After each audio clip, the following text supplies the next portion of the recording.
Jetzt kommen der Charlie und das Höppli beim Mausloch an.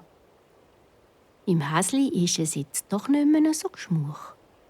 Und es fragt: Gell? Mäuse sind schon nicht gefährlich.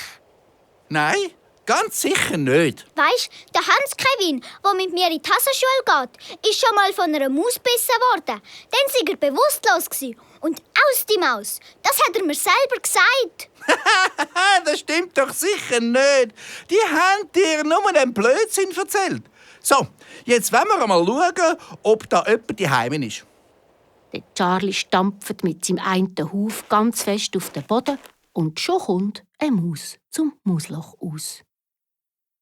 Das kleine Häsli ist halt doch ein bisschen ein Angsthase. Es ist nämlich geschwind in eine Baumwurzel gesprungen und sich dort verstecken.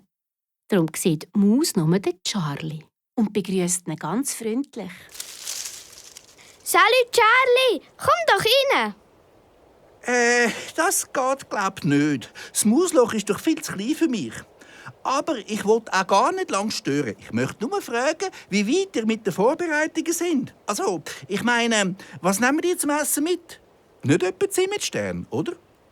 Das wäre in dem Fall mega blöd. Die nehmen nämlich mir mit. Ruft das Angsthäsli hinter dem Baum führen. Hey, schau, das ist ja noch jemand. Sally Häsli, hast du etwa Angst vor uns Müsli? Sicher nicht. Ich bin denk nur hinter den Baum gegangen, weil ich wollte schauen, ob die Holzwürmer einen Winterschlaf machen. Schon gut. Was auch immer. Eben, mich nimmt es nur Wunder, was ihr zum Schmausen mitnehmt. Die Maus nickt, fiebt und schon kommen andere Mäuse zum Mausloch aus mit ganz viel Beere. Die haben wir im Sommer im Wald gesammelt und an der Sonne getrocknet. Darum sind sie nicht verfault und immer noch ganz fein. Der Charlie freut sich und lobt die Mäuse. Perfekt, das ist super. Dann haben wir jetzt also schon mal Beere und Zimtstern. Ich habe also beides sehr gern. Im Fall auch. Ruft das kleine Häsli und kommt jetzt näher. Da geben die Müsli ein feines Beere.